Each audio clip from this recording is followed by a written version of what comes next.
Yeah, we're live. Got some good ambient lighting going on there. As you can see, I'm not at WESTECH. I'm back at my house. Long trip today. You know, it's about 7 hours, but it's all good. Got to talk to lots of people, and that's a good time to catch up while I'm driving because there's lots of time there. So it's good. Got to talk to Brian Tooley, put a call to my buddy Jimmy. Lots of good stuff. Thank Mark again for helping me out because it was nice to have, even though it's cooled off today relative to the way that it's been in the last week or so. It still was nice to drive back with AC, working AC. As a matter of fact, I had to turn it off a couple of times because it just got too cold, which was a big change from the last time driving down there. It's 108, no AC. It was awful warm. so big change there. Shout out to Mark for helping me get that stuff done. That worked out really good. But I got a lot of cool testing done. I've got Pontiac 400 stuff that I got done and 302 Ford stuff. So I got all of the Explorer, GT40, Cobra, and Cobra intake manifolds done, a few different adapters done. All that worked out good. Now I can also compare EFI Cobra base or GT40 base stuff versus the dual plane intake manifold, an RPM, but not an air gap that we ran last time with a Holley carburetor on it. So we can compare those because I ran it with this camshaft. And that will be an interesting comparison as well. The Pontiac 400 we ran with a bunch of different intake manifolds on, different carburetors, and all of that worked out very well as well. With the 302, I also ran cooled the fuel off with my Super Richie cooling apparatus, which was an oil cooler that Mark Sanchez had laying around. And we just ran the fuel through it from the regulator, from the aeromotive regulator, ran it through the cooler. I stuffed the cooler down in a 5-gallon bucket full of ice water, and it definitely cooled it off. It worked really good. And then ran from the outlet of the cooler, we ran that up into the fuel rail. And you could tell because you could tell it was cold because we're data logging it because we had a thermocouple on there to find out what the temperature was. And then you can also tell because the fuel rail itself, which is steel, and that 5-liter was also cold. So it was a good test. We ran part throttle, full throttle stuff. And so now I've come back and I have a truckload of, I've got the Pontiac there. And I also have a bunch of cool stuff, which somebody supplied to me for the Nova. So thank you very much. And I'll have to get the gentleman and send him a thank you or something off of the, I meant to grab the address and stuff off of the shipping stuff. But there's a bunch of suspension parts and things for the Nova, so I'm sure that those will go on and get put to good use. I'll get those out or over to Oliver sometime, and that way he can, upgrade the bushings and control arms and sway bars and things like that. And turbo diesel Nova that actually drives around, handles pretty well. So it will be cool stuff.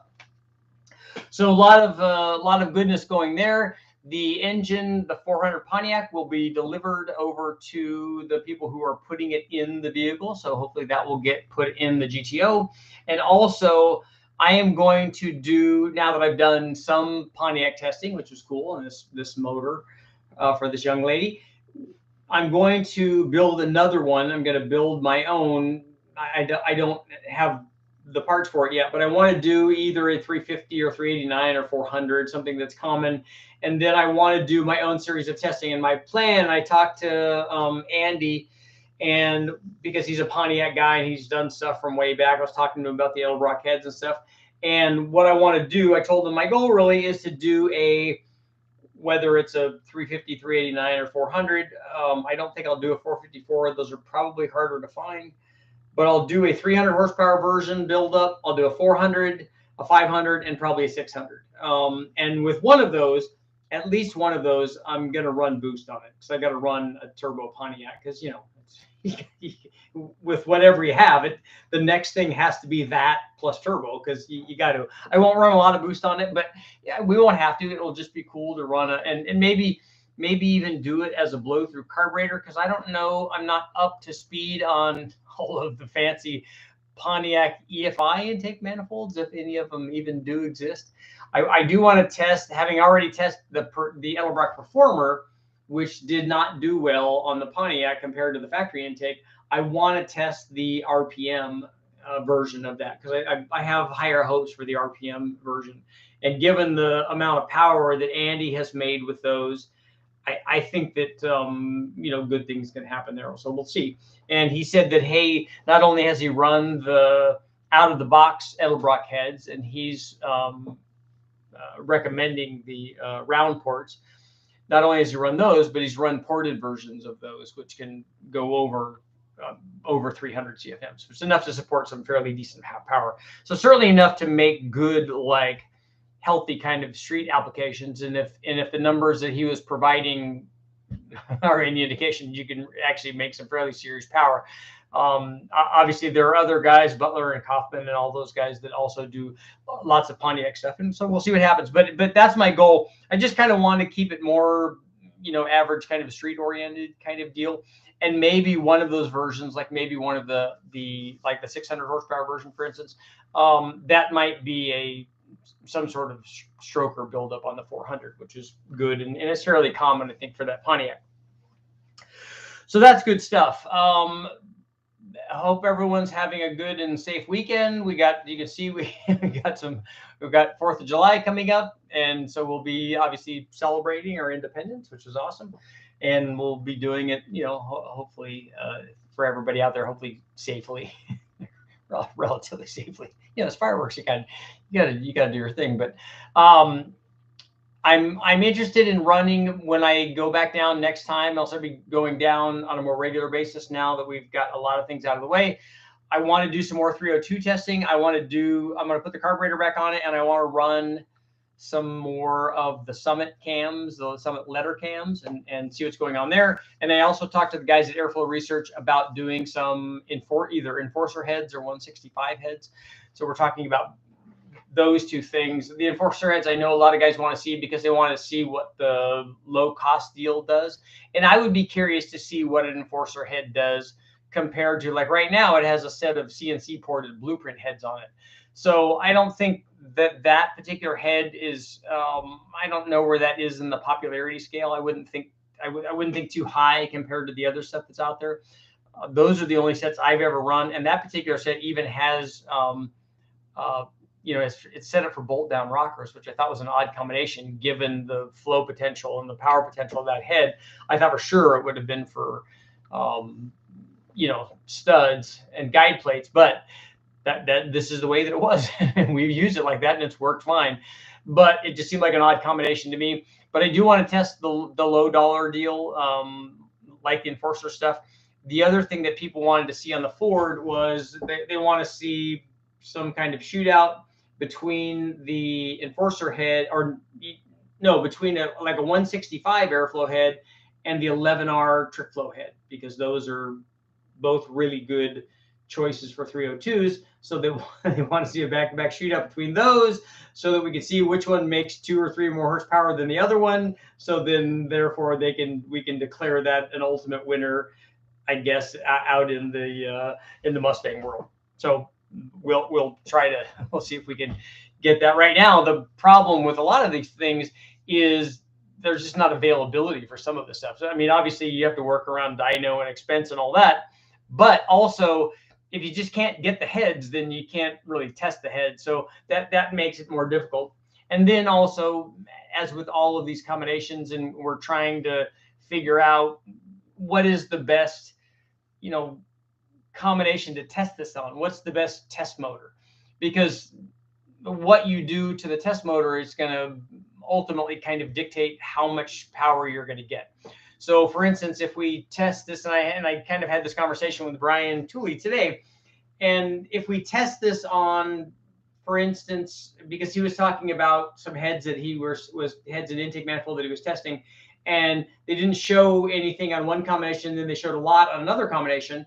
And sometimes that's the case. And the most obvious case of that is when you test a good set of ported heads on a really mild or stock motor, especially a stock one. So if you take for instance, a stock 5-liter motor and you have a stock HO intake manifold on it, and you put ported heads in place of the factory heads, which is always a good upgrade, and you still have the stock cam and the stock intake manifold, those heads aren't going to show very much.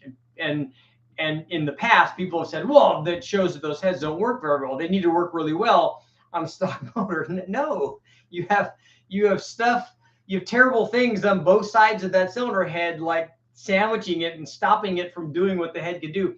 The head can support, 400 or 500 horsepower in some cases for those CNC ported heads. And it's the rest of the combination that's holding that back. The other example I use is the LS stuff. We put a set of CNC ported LS3 heads, which flowed 340 or 50 CFM, so enough to support 700 horsepower or more. And we put them on a stock LS3 and it gained 10 horsepower. Wow, those heads are junk. They don't work. No. They actually work well enough to make over 700 horsepower. You don't have the rest of the stuff to make 700 horsepower. And then the argument is, oh, but yeah, you need cams to make them work, and you need intakes to make them work. No, you just need to be able to take advantage of whatever airflow they have to offer. And that's step one. And then there's a lot of other little steps that help you make power to get the most that you can out of it. You have to do a lot of other things to the motor to make the motor more powerful to really use the cylinder head. And then you can, then good things can happen. So that circles us back to my original train of thought here, was when we're testing an 11R head or even a 165 head, those heads have enough airflow to support 500 horsepower.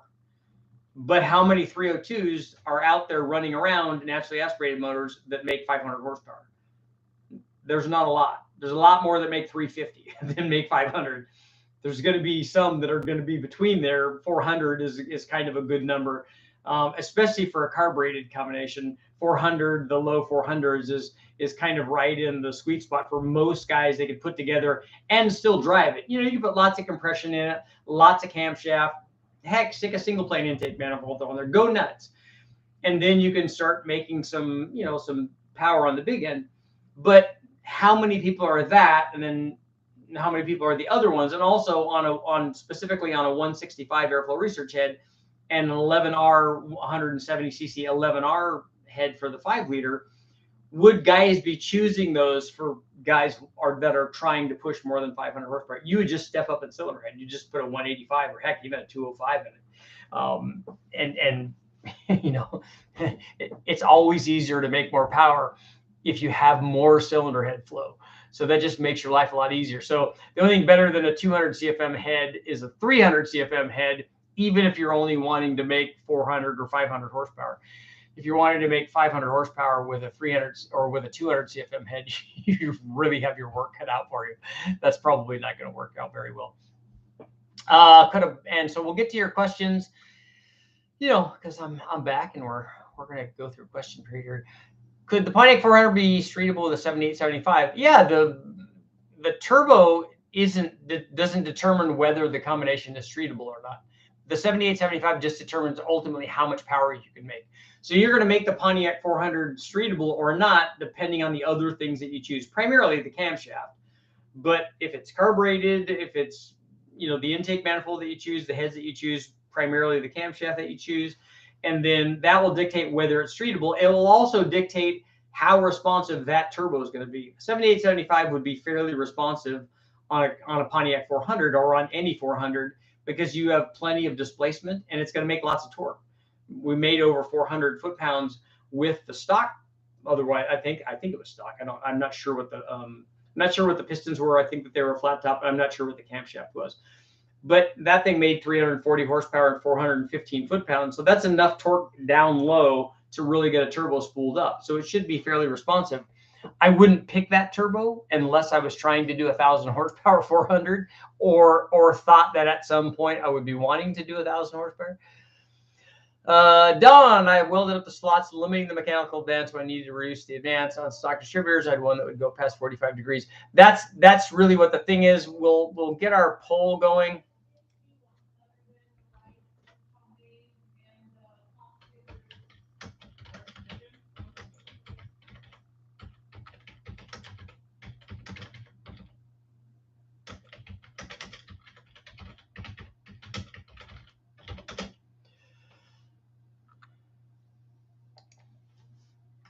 Distributor.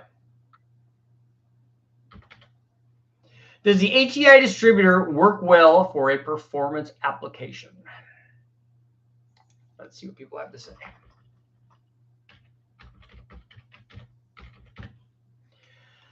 And boom, there's our poll up for today. So Don, you're talking about welding slots to limit the mechanical advance. That's really what's going on in the thumbnail photo. Actually, Eric did this one he's got a little hole and a set screw and a nut on the bottom side of it. And you use a lock nut is best or pinch nut, just so that it doesn't come out.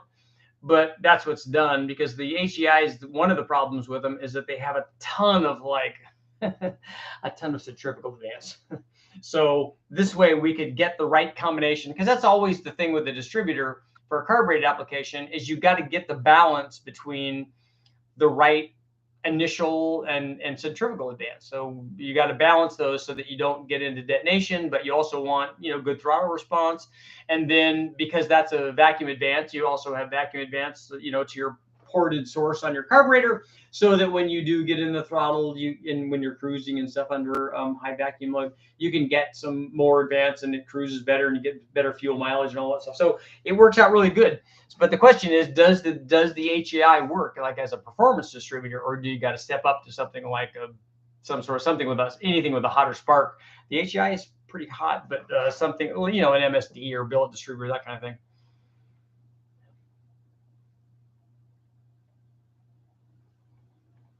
Ken, when the HEI in gym cars was released, my dad created the dies to stamp some of the parts. That is cool. Little trip down memory lane.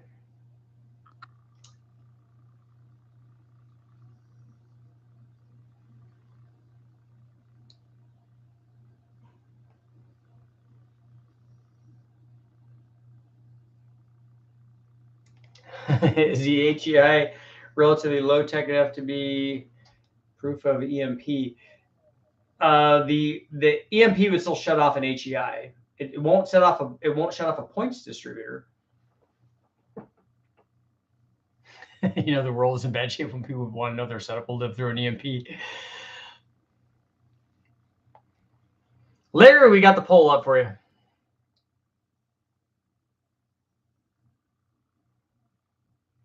These fireworks are illegal.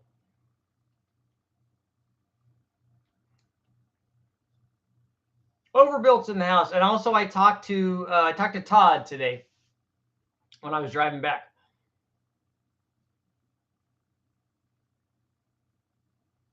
Would the LS make only 10 horsepower with the head upgrade because the LS already has a good head? See way bigger gains when you throw good heads on a cyclo block Chevy. You see way bigger gains on an LS when you put them on an LS that needs the cylinder head. So when we were doing the head upgrades, we ran the stock heads on a 6-liter with a cam, then you could pick up 70 or 80 or 90 horsepower from the head upgrade. So when the motor needs more cylinder head and you put more cylinder head on, it does well. Bigger gains from the cathedral port stuff, because the stock cathedral port would be limiting on real performance LS stuff. An LS3 head already flows enough to support 630 horsepower at 2 horsepower per CFM. So it's already enough head to support a lot of power just stock. And since it has enough to support over 600 horsepower and it's only making less than 500, it's got enough cylinder head already. So putting a head that will support 700 doesn't really get you very much until you start changing the displacement and the camshaft and that stuff.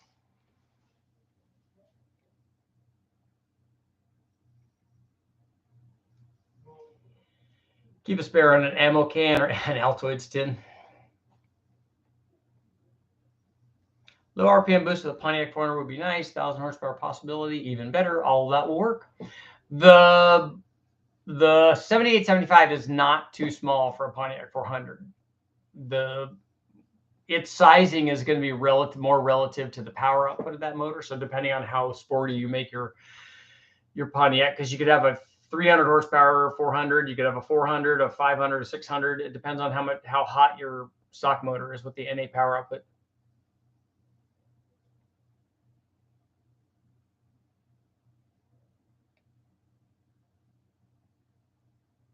Foreign, what's up? Did I send you? I think. Oh, I did send you an email on that about the suspension stuff. Yeah, there's some good stuff. Yeah, HEIs have pretty hot sparks. I remember grabbing the top one. I won't ever do that again. It was not good because I couldn't pull my hand off.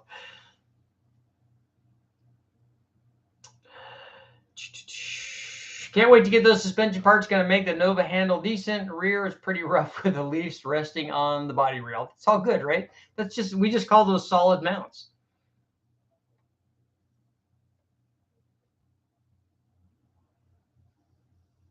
How much power can you get 347 with E85 Victor Junior heads? The Victor Junior heads, if they're as cast, are going to limit how much power you can make.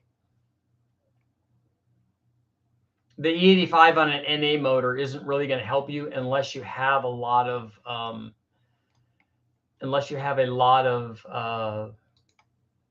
compression.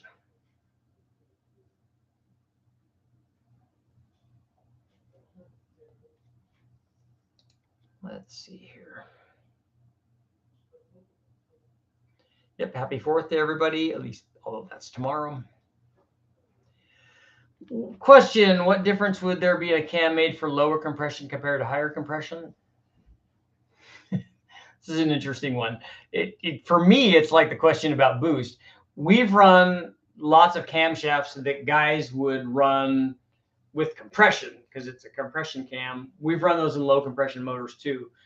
The camshaft dictates how much power or where the motor is going to make power. It's going to help determine its effective operating range, along with the manifold, and to some extent cylinder head too. But if you put the example that I use is we had a 540-inch motor. It was 8-to-1 or less, and we put a 270 something, 280 something at 50 camshaft in it, and it was, you know, mid 7s or low 8s. So it was a big camshaft and one that you would normally run with compression. But guess what? It still works with low compression. It still makes lots of power, and it makes it up in the higher engine speeds.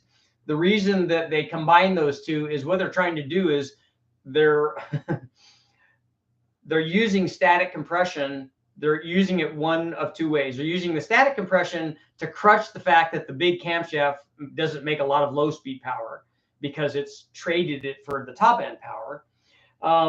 Or if you have lots of static compression and you put the big camshaft in it, you've taken away dynamic compression, and so it's less likely to detonate if you're running it on, you know, some kind of pump gas. So both of those situations work, but those would be the reasons for doing it, not because the cam doesn't work. The cam works with anything. Any cam is any cam. Over 400 horsepower with the Victor Junior head. Yeah, that's possible. I don't remember what the Victor Junior's flow. I'd have to go back and look. I know. Overbuilt. It really was funny. Well, no, it's funny now because, you know, tragedy plus time, that's comedy. But I was in the dyno cell. Their motor was running. I was adjusting the timing, and I grabbed the top of it to adjust the timing, and it started shocking the bejesus out of me.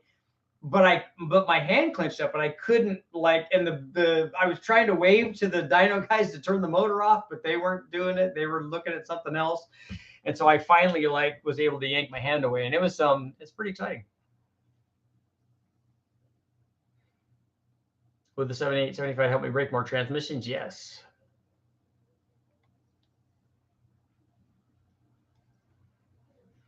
The intake manifold makes a huge difference. Yes, big change. A low ram is definitely a short rounder manifold, and it's definitely for very high RPM, and even more so if you put it on, heaven forbid, a 4.8 or a 5.3.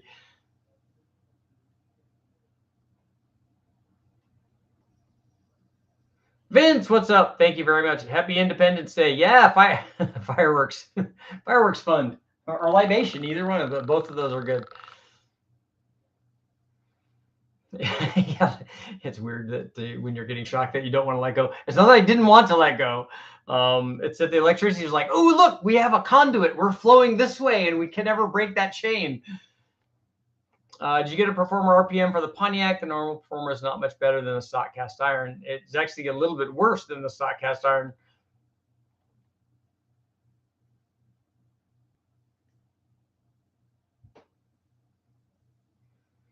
Yeah, I always liked playing with when I remember when I was in junior high, my introduction to physical science teacher had a Tesla coil, and so he used to turn on the incandescent lights or the fluorescent lights and stuff because he would, you could see the arc going over to him.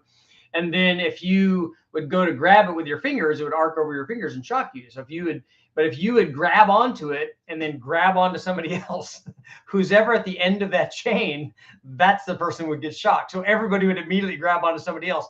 Or you would take the Tesla coil, and back then we had and they may still, I don't know, we had the desks were wooden, but with metal frames. So you'd go touch the metal frame, touch somebody's metal frame, and then it would go up through the bolts that are in the wooden seat and zap them. It's pretty fun stuff.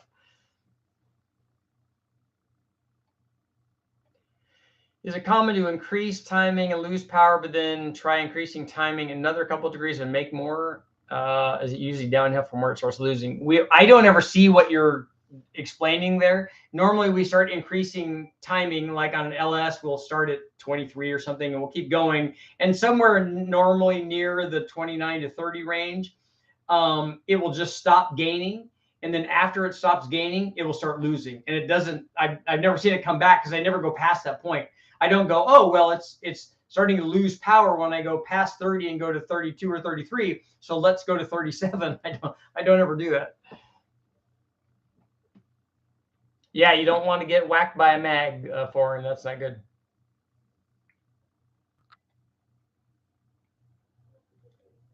I know and my sons bring it up all the time because we went up on the hills and I was looking for snakes and stuff. And my father-in-law, Lisa's father, was there with us, and we came up to a fence, and he said, "Oh, is this an electric fence?" And he touched it, and it certainly was an electric fence. Have you tried progression ignition GM HEI? You can digitally set your curve from a phone app. I haven't tried that. That would be kind of cool to set it from a phone app. Did you show a turbo that was cheaper than a GT45? How much money would it take to set up two GT45s the cheapest way? Well, my question would be, do you want 1,400 or 1,500 horsepower? Is that what you're trying to do? Because then the turbo selection should be that. That should be the first thing. And then if you're going, okay, yeah, I want to make 1,400 horsepower, 1,500 horsepower. Now if you want to look at the cheapest way to do it, I don't know of anything that's going to do that cheaper than those two.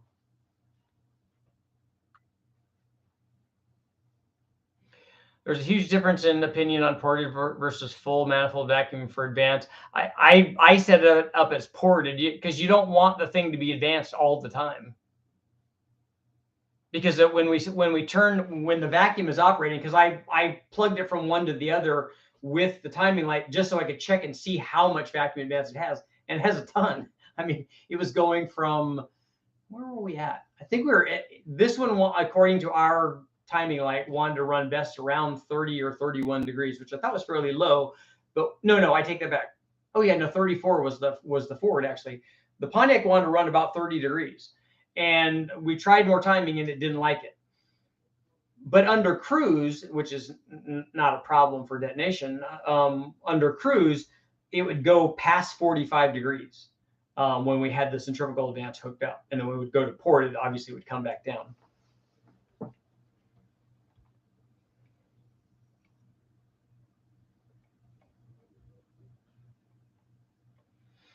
Yeah, the Admiral, the high ram, not the high ram so much, but that's not bad, but the low ram is definitely short. Richard, if you were to build an intake manifold for a mildly wild street Ford 6.2 and a Fox, how would you build it? The way I would go about it is I would run the motor NA with whatever kind of combination I wanted. Then I'd build the manifold adjustable, and then I would adjust it, and then I would pick the curve that I wanted.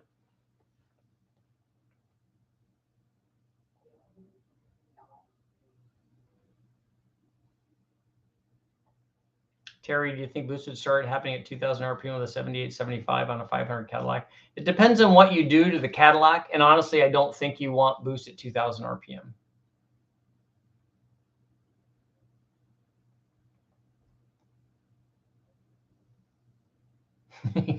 Get whacked by Madge. You're soaking in it.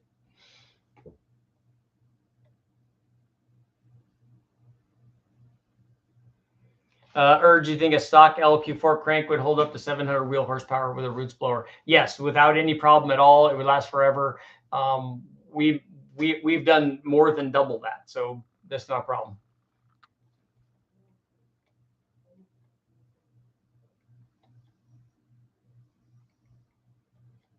Yeah, you don't get shocked. It's not. I do not recommend it.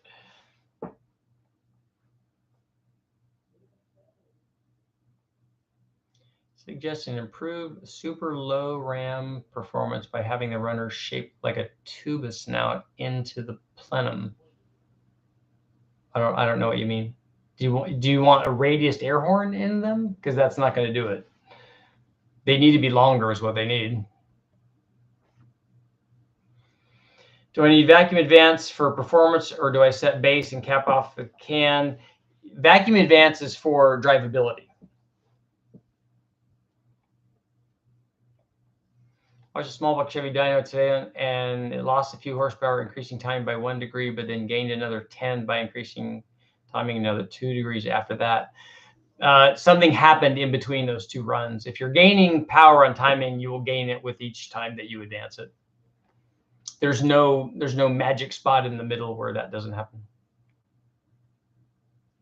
So my guess is something else changed. On a chassis dyno, I don't know if you were watching it on a chassis dyno or an engine dyno, temperature or something else changed.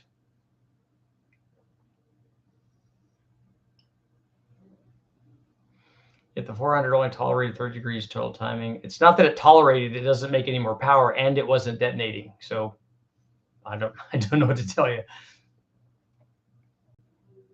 Admiral, thank you.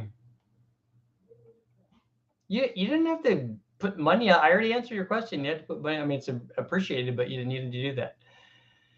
Did you end up ever doing a turbo 305, like a 305 Chevy? I don't think we ran a turbo on it. We ran a blower on it.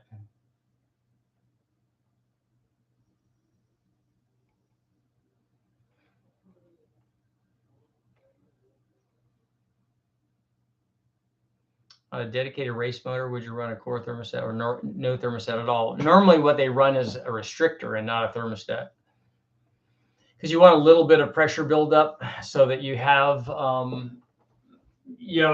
pressure in the water against the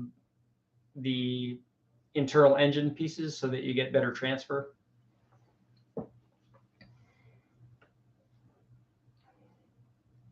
One Garrett GT40 turbo is $2,100 or 2,100 horsepower.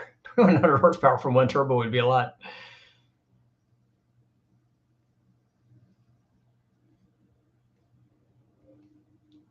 Got an MSD programmable 6AL2 box on my card 455. Yeah, you can only pull timing. That's right. I like the idea of that programmable one. I'd like to look into that. What's the advantage of locking out an HEI? That's not. We only do that on the engine dyno. If we're starting at, like on a lot of carbureted stuff, we start out at an RPM where all of the advance would already be in. A lot of times, like if you get a performance curve on a distributor for a carbureted application, it'll be all in by 3,000 RPM, which is kind of sometimes where we start the dyno. What happened to my camera here?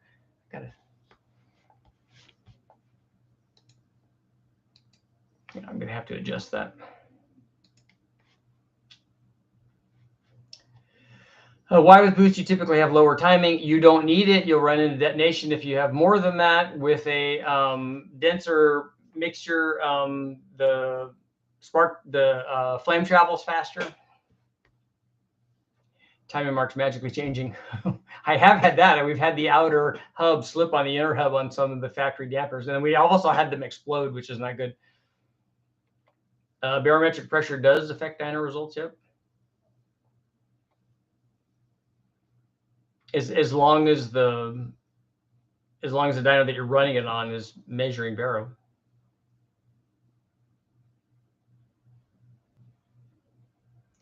You should run a test with a GT45 on a 6-liter, use a cam with 111 and then 116, and so the differences with high back pressure.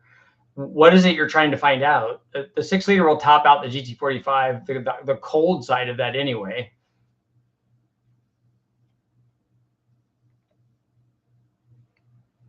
.305 small bore, but they aren't any weaker than the 350. I don't really understand. Are you thinking that the 305 would break and then the 350 won't or something? Because that's not accurate. Brian, Pontiacs don't seem to like a ton of timing. The 461 makes the most of 32 degrees. And like I said, with this light, which what if this light is a degree or two off from other lights? We see that often from different timing lights. Also, this had small the earlier heads, the 6.2. It was 69 GTO heads on it, so that they were small chamber.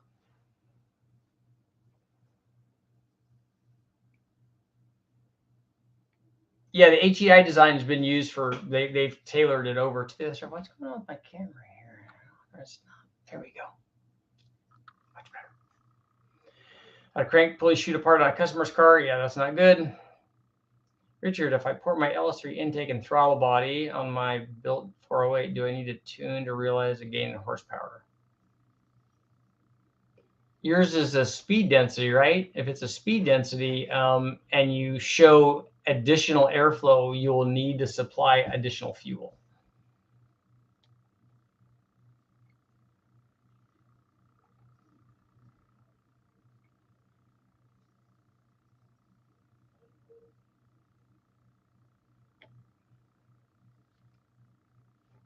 Oh, okay.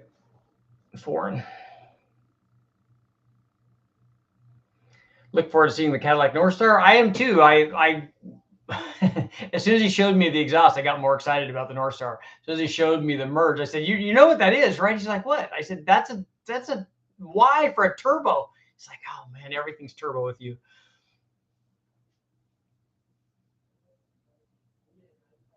.454 LSX block with LS3 heads. Are they stock LS3 heads? And the other thing you're going to have to think about in that combination is the intake manifold. The intake manifold is going to help determine where that thing makes power.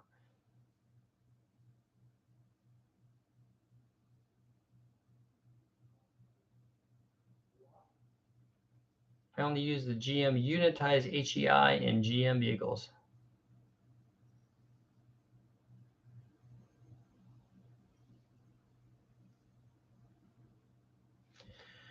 So it's saying mounting a torque converter to a strong trans set to permanently be on the trans brake would be a good dyno method. I don't know. I don't really know enough about transmissions to know that that's going to do anything for you. I want to settle the issue about overlap and back pressure on a turbo engine. So you want a camshaft that has overlap and then one that doesn't?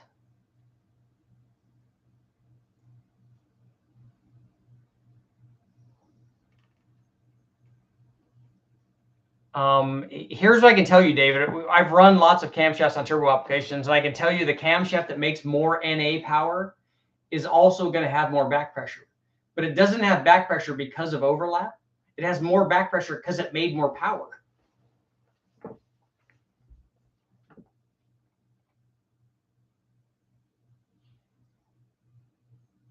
Your take on a good ported 243 heads with LS6 intake versus an LQ9 with LS3 stock heads and a Holley Sniper intake. I don't know about the transmission, so I'm the wrong guy to ask about that. I don't know what they're going to run, and I don't know what cams are in those things. The LS3 head will make more power than a stock 243 head. A really good set of ported 243 heads, and I don't know what you just mean by ported, but like total engine airflow ported ones that flow 315 or 320 CFM will make more power than the stock LS3 head will. The Sniper intake, if you're talking about the sheet metal fabricated one, is not great. The LS6 manifold will make a lot more low speed power. I don't know about the cars and the transmission combinations. I just don't know enough about transmissions.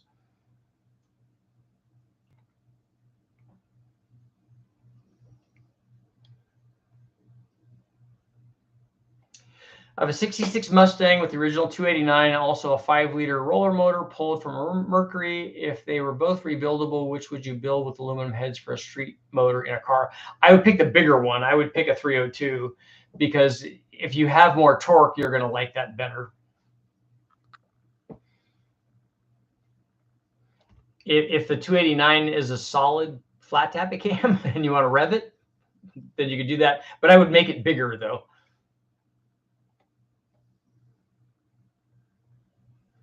Yeah, Admiral, we were talking about putting a North Star on there. Mark has one. It's just sitting there ready to go.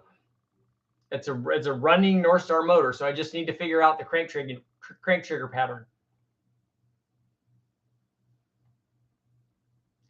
Do you suggest any superchargers for a 4.6 and a Grand Marquis setup for 2006? I don't know about that particular engine bay, but there's lots of superchargers available for a 4.6. I think that's 06. Yeah, so that's probably a 4.6 valve.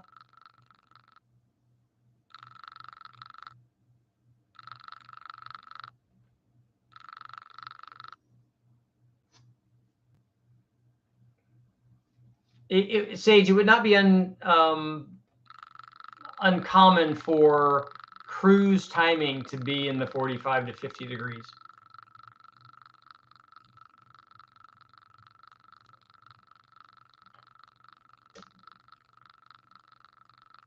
My Vortec build is 10.88. That's pretty high for street. It depends on what the camshaft that you have and what temperature you're running it at. It seems like 16 degrees base timing. Is it carbureted? Is it fuel injected? What's it in? If it's a heavier vehicle, it's going to want less timing. There's a lot of stuff going on there. We always run all of our stuff on the dyno very cold, so we can get away with a lot more timing than you can on the street.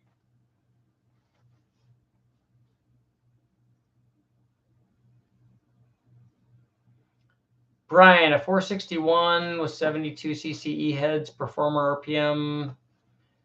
The Sniper Stealth is the only thing that I don't like about that combination. I would rather have a carburetor on it, and I don't know what cam's in it.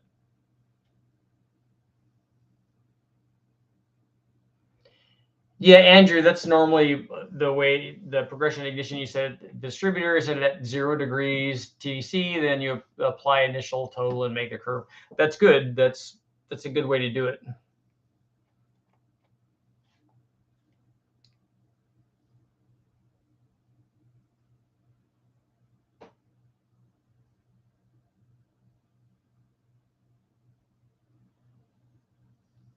Turn off the ignition with your phone for security. That is good. And have different curves pre-saved.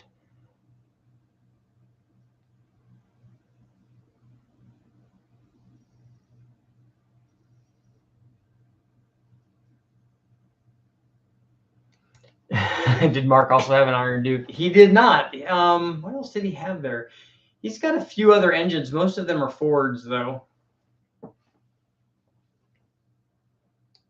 I don't know what the trigger pattern is on the Iron Duke either.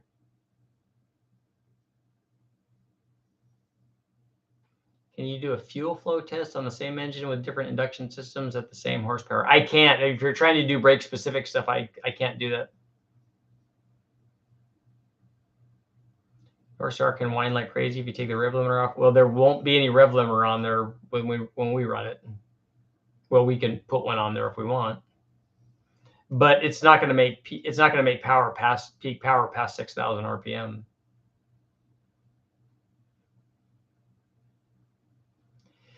I built my son a Mustang with LY6 cam springs, 4,000 stall converter, and 410s. Cars all you need to street. That should be really sporty.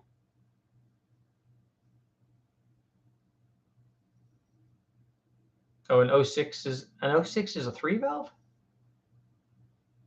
Same engine as a Crown Vic. Okay. Have an MSD, an old add-on box that you can adjust the timing. Yeah, the boost retard stuff. Those were good back in the day. We did a lot of stuff with those.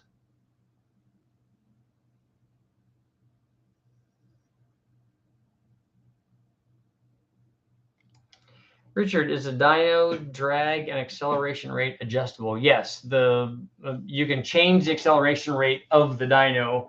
We can vary it from 50 RPM per second to, I don't know how high it goes. I'm thinking it goes to 14 or 1600 RPM per second. So whoop versus boo. So you can make it really, really slow, ridiculously slow, or ridiculously fast.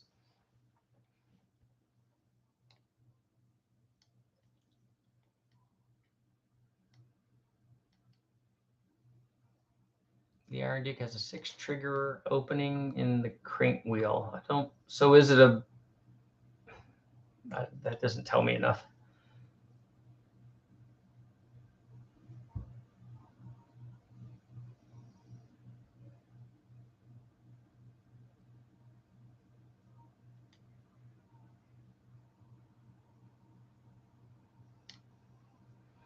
Yeah, Admiral, just kill all the timing.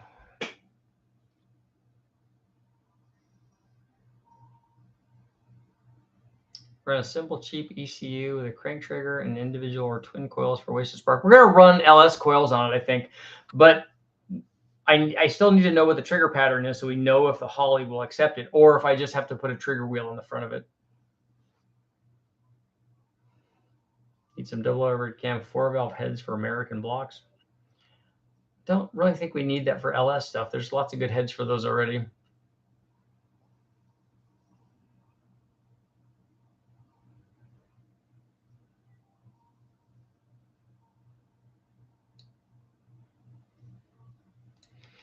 Have you ever done tested HEI versus a Mallory dual point or even a Grand Spalding flamethrower? No, in my opinion, when you run these distributors, if it fires, it works really, really well. If you get misfire, then there's power left to be had.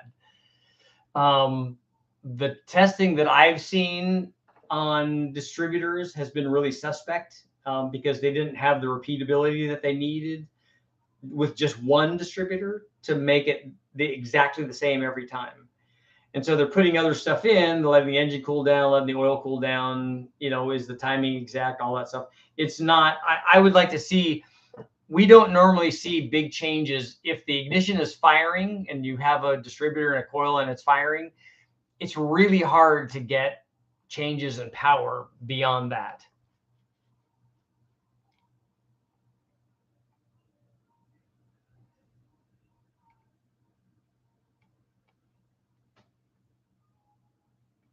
Are they 11,000 RPM heads? Yes. Ben from EFI University has one that's 11,000 RPM.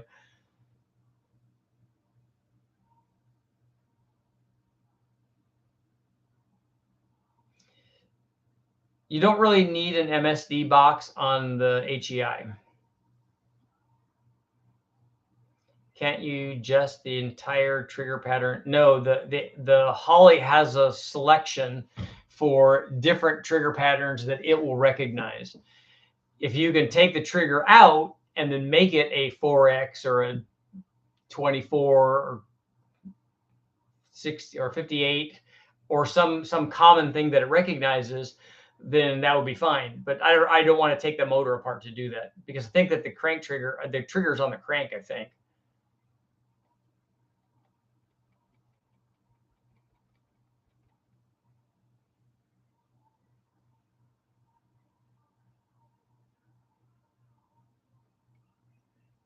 .327 forged pistons, cast crank rods, main bolts. What's the most boost I should go?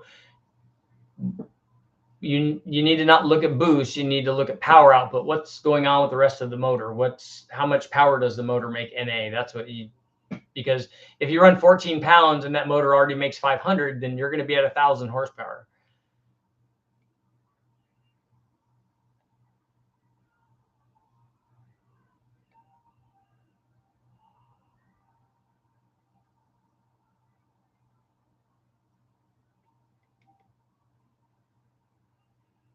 I'm scared to take my motor past 8,000 RPM. Well, you shouldn't be doing that with a 2-valve.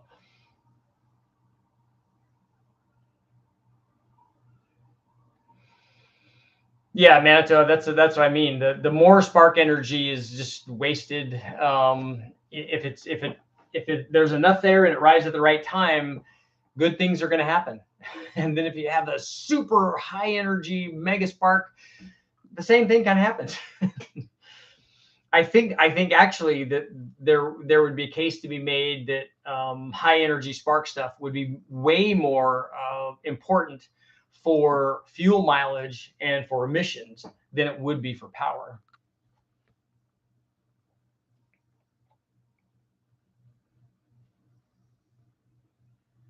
I always wanted to put the multi-strike stuff, an MSD, on the Honda Civic, because while it's cruising under 19-to-1 air fuel, you can feel the misfires because it's ultra lean and you're getting lean misfires.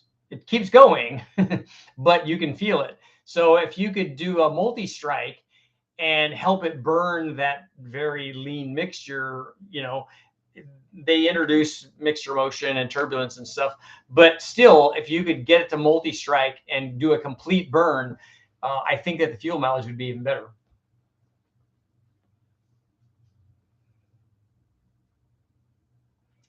More energy would be used for bigger plug gaps, but I would argue that that's not necessary, that the bigger plug gap gets you nothing.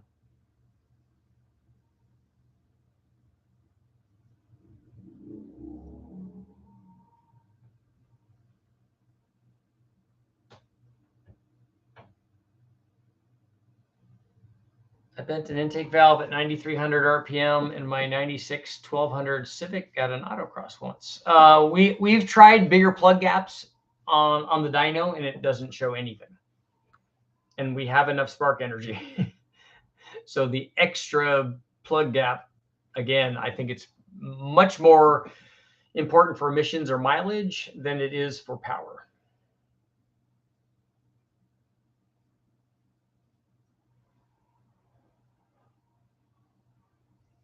See how we're doing on our poll. Does the Hei distributor work well for a performance application? 88%, which, as we know, is the new 100. 88% saying yes, that's good.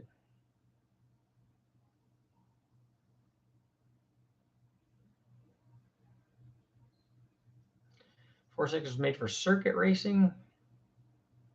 Bring back the pre-chamber ignition. There we go. Now we're talking about, that's a really good way to cure lean burn. Although it's not quite as fuel efficient because of the mixture that you put into the pre-chamber, but it still works good. Do you side gap spark plugs? We have before. I'm trying to remember what we did that on.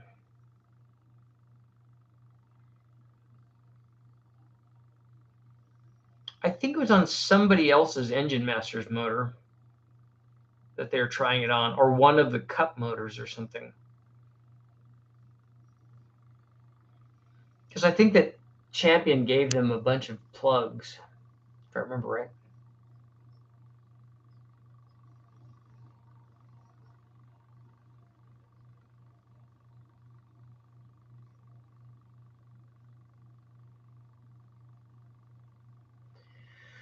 Well, undercut valve systems make a big difference in CFM. You got to test it on the head that you have. It's not a universal thing.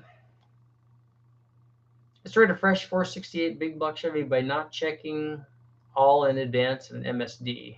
12 degrees initial, 65. Yeah, that's a problem. That's why we did the Super Eric bolt down HEI stop on it. Yes, index plugs are another one, or E3 plugs, or any kind of fancy split fire, or other sorts of weird tipped plug. Mitsubishi had that too. Theirs was a jet or something, right? The MCA jet or something.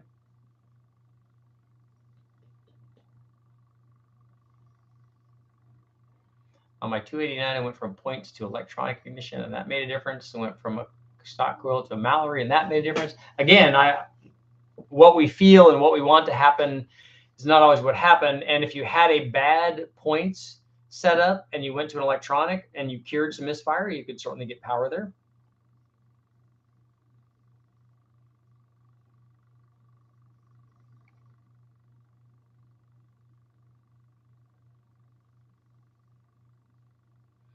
Yeah, Casey, that's right. They didn't have cats on those because of the CVCC. It really worked well. The one thing that they had to worry about was NOx, which is the same thing that we worried about on the VX.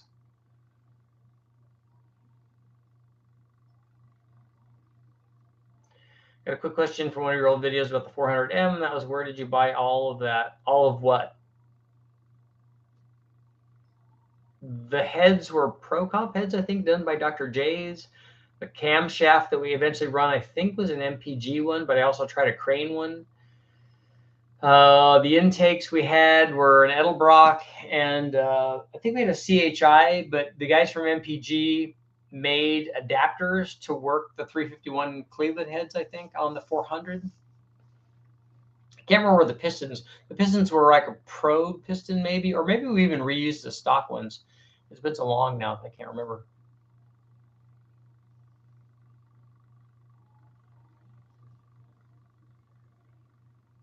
Andrew, if you have an entry, I don't know what you mean by entry level Pro Charger. If it's like a P600 or something, you can use all of the boost that thing would take. Thumper cam is not going to be great with the blower. I mean, every cam is a blower cam, but that's not a great NA cam. So it won't be a great blower cam either.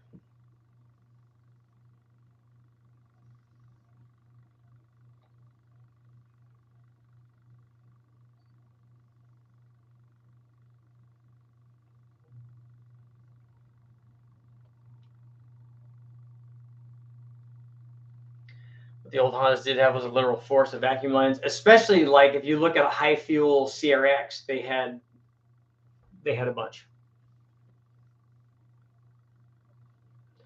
They'd always tell us to increase the gap of the spark plugs by 10,000s when putting the Mallory coils on, because they could jump that gap because they had the extra spark energy.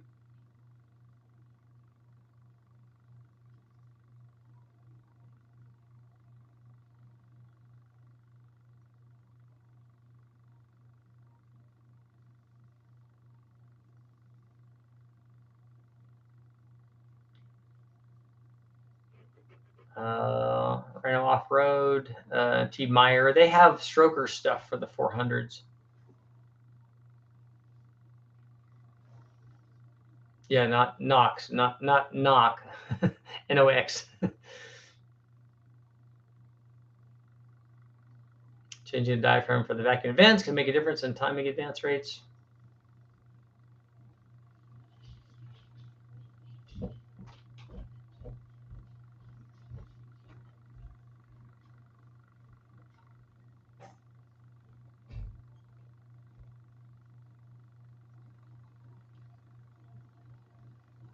Use the adjustable vacuum diaphragm. They sell just diaphragms, right? That you can put on there, bolt on in place of the factory ones. It's been a long time since I did a vacuum advance HEI.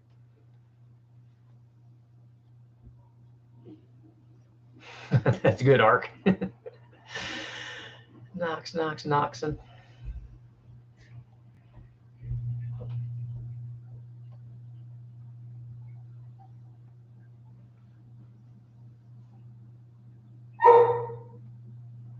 Milo, he's on guard duty.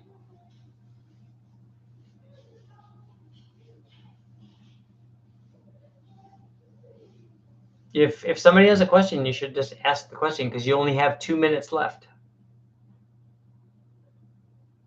So get your questions in. I'm going to close the poll out with, we slipped down to 87%. So now we're down below 100. Probably because I said this was the 100 and now it's only 87. Does the HEI distributor work well for performance application? It actually does. It works pretty well.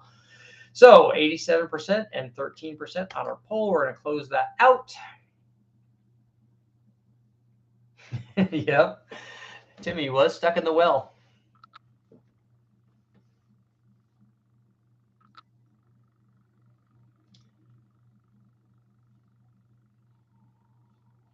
Can you do a boost rise speed test using plain and ceramic bearings on the same turbo model? So you want to do not a ball bearing, but a ceramic one? Where do you gap plugs in your turbo and blower motors when you're making big power? Normally in the teens, 18 or 19.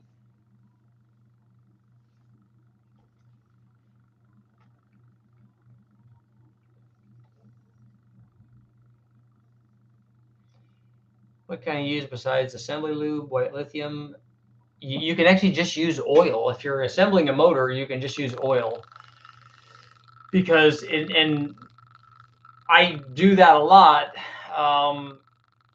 if the motor is going to be run right away. So if I'm putting it together and then putting it on the dyno, that's what I use. Assembly lube I'll use if the thing is going to be sitting for a long time. But oil works just fine because before we run them, we will, and especially if it's a small block Ford or big block Chevy or small block Chevy, that kind of thing, where we'll spin the pump up and get oil pressure to everything. We'll run oil through it anyway. It's all just going to have oil in it. You don't have to have assembly lube for that when you put it together if you're just going to spin the pump and pre-oil everything anyways. I do like to take and pour oil in the pump and spin the pump around and all that to get the pump primed. Some guys pack Vaseline or whatever, and the oil works just fine. Again, especially if you're going to run it right away. If you're not, then I do like using assembly lube. It seems to stay in there and stay all sticky. Trans fluid in the cylinder. Yeah, that's pretty common for putting pistons in. We're going to get $2.25 race gas. E85.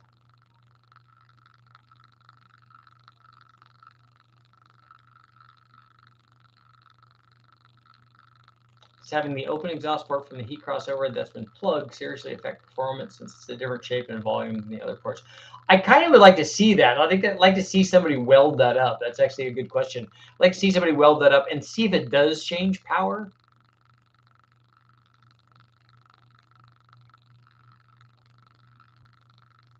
Yep, Vaseline in the oil pumps. Todd, you should run. We run NGKs, a TR6, something. I mean, if you could run a 7 or something or an 8, we run them. I like to run them pretty cold, and I never see misfires with them. So, and then the gap, like I said, we run it down at 19 or so, depending on how much boost you're running. What ring gap would you recommend for a naturally aspirated 11.5 to 1 motor? Is it going to see lots of load and RPM? Like, are you taking it out and running it in the desert or at the Silver State or at Bonneville or drifting or something where you're going to see a lot of power for a long time? If so, I would put more gap in it. Otherwise, it's going to be 5.5 or 6 thousandths maybe per inch of bore.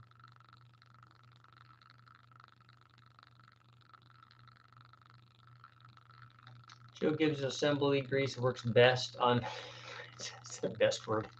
It doesn't work best.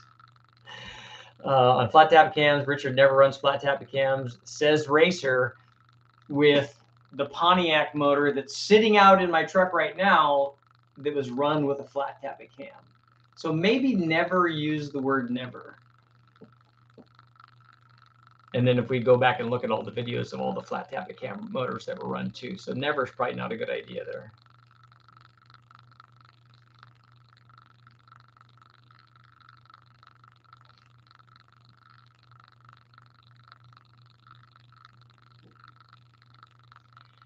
.968 motor or car insists on 14 to 1.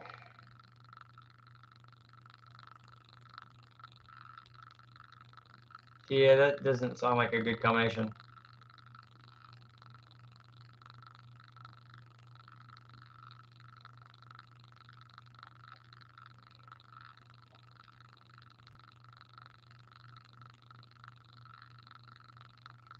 Admiral, would that be a tier 7 or tier 8? Because that is the shape of things that win.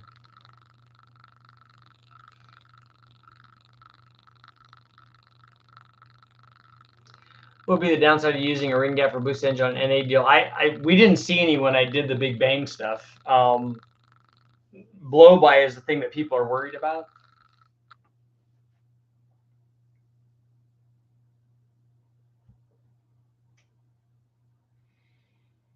For an auto, so it's got 12 of the 16 lobes or the race lobes.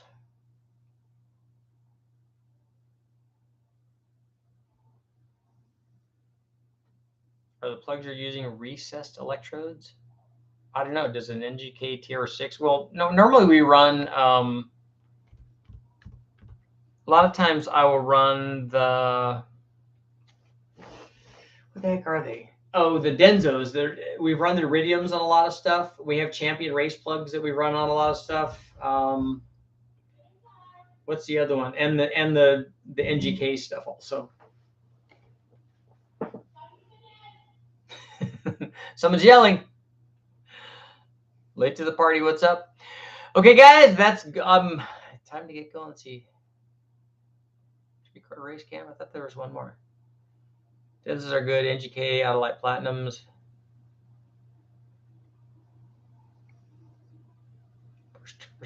Trying to figure out what to use when I first turbo build. You won't go wrong. Just bring the gap down and it will work. I've run boost on even stock plugs from the wrecking yard. And on low boost, we didn't even bring the gap down. But you will get into this fire if you try to turn it up more. You'll get to a point where it just won't fire. But if you bring the gap down, even on the hot stock plugs, it still works. Like I said, we run them cold, and we have cold air, and we usually have intercoolers, and we have V85 and all that stuff. So it works okay. You can get away with a lot of stuff. But having the colder plug-in is what we would do if we were going to turn the boost up. And on that note, it's time to get going. Thank you guys all for showing up. I got videos coming up. I'm even going to try to do one on the 4th of July if I can. And because we got a lot of stuff to do from the Pontiac and the 302 testing. Thank you guys for showing up. I will see you all tomorrow. And